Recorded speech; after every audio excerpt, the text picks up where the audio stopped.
Welcome to Tuesday Tips. Hi, it's Pam from Your Nurse Advocate Consulting. And I just wanted to say, hopefully, everybody's having a great evening.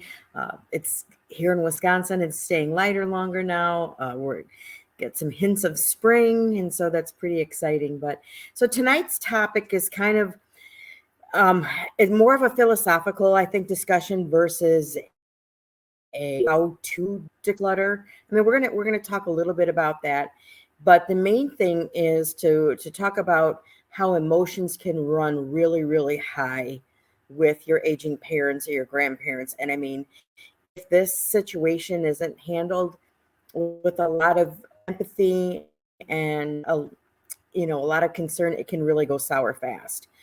First of all, before we get into that, I just want to say this Tuesday night tips I want is for you. I've scheduled a couple of topics, for last week and this week to get us started, but I'm really hoping that we can have a participation so that I can answer questions. We can be live and address your needs, not just what topic I'm picking, but this whole Tuesday tips, I'm hoping that it will evolve into us being able to have discussions around your topics and your questions. So let's go ahead and dive in.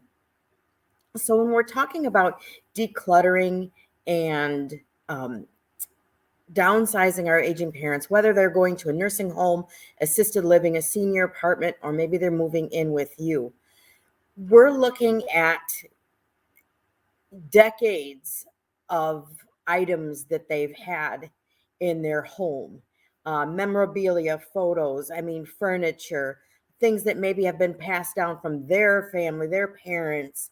And so you've got all this stuff. So the worst thing that you can do is rally the troops, rally the family.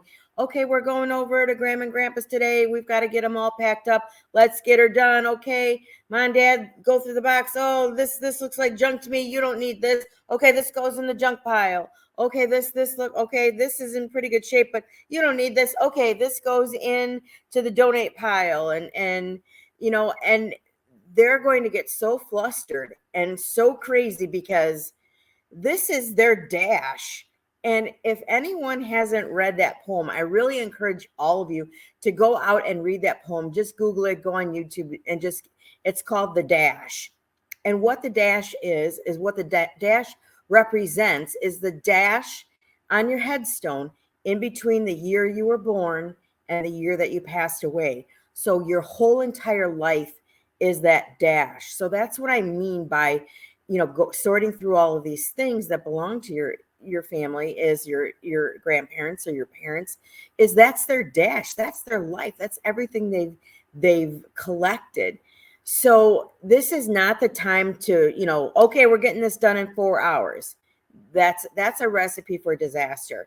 Start early if you can. Now sometimes an illness or a trauma or accident doesn't allow you that time, that precious time that you need to take this slowly. So, it's not always possible. But if within the next 6 months or year, you're unsure that your aging parents, are going to be able to stay in the home, or you're planning, an eventual move for them, start right away.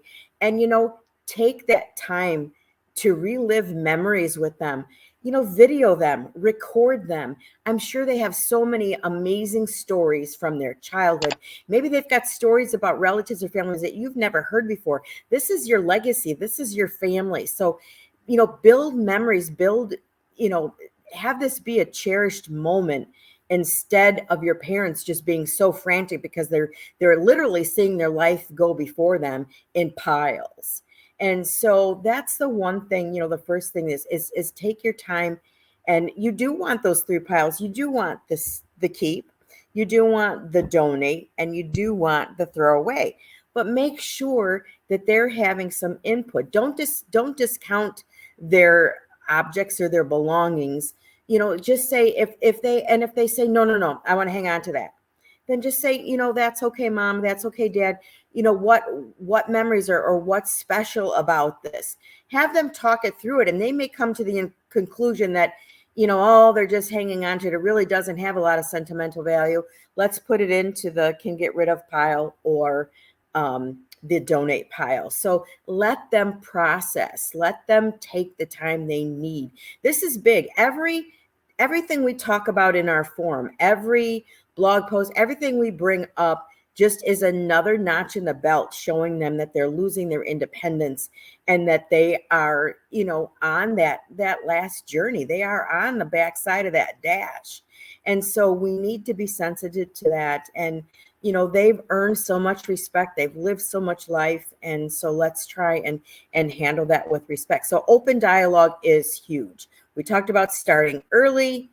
We talked about maybe getting some pushback if you try and rush them or push too quickly. So that's why it's real important to make sure that you're scheduling, enough times to do this. So digital storage, what can we do? So if they have a lot of papers, like when I was going through my grandma's stuff, I still have them, and I personally need to do something with them. Love letters that she was writing, my grandma and grandpa were writing back and forth to each other before they got married and moved, and bought a house together. So many of those things, but, it's getting old and frayed. So, there's nothing wrong with taking a picture, storing a lot of these memorabilia in digital storage, whether it's a book that you can do Snapfish or Google Photos or scanning or putting on a flash drive. A lot of these things can be condensed into digital now, and so that you have it and you can make copies of it, you can share it with family members, and it doesn't take a lot of space. So this, again, legacy book, photo albums, all of these things, video them, recording them, like we mentioned before. We talked about the 3 piles: keep, donate, and toss. It's, to try and stay organized and to take your time. Just start with one room at a time. And maybe you do one room this week, maybe next week you do another room. And the more time you give them to process, the more time you give them the ability to have input in what stays and what goes, the more smoothly and the more buy-in and the less pushback that you're going to get. Home management system. So once you get everything sorted as far as the piles, and now that you've got your keep, well, then you want to sort them again in some kind of home management system that you want to use, whether it's totes and permanent markers, whether it's a catalog or a spreadsheet or some kind of home management system, so that you can easily retrieve what they need, or especially if something happens, where all the important documents are. And so try and organize them in some way. The other thing, when it comes time to like moving into an apartment or assisted living or into your home or somewhere where you're actually going to be moving boxes and furnitures in their bed and that, consider hiring a professional mover. And there's a couple of reasons why. The big reason is not that I want you to spend money on a mover, but it brings in a third party. They're professional movers. It's going to be more acceptable for your parents when the professionals come in and move their boxes and move their things, because that they see as a normal process of moving. Maybe with all the kids there and everybody helping, they're worried about, it gets kind of crazy.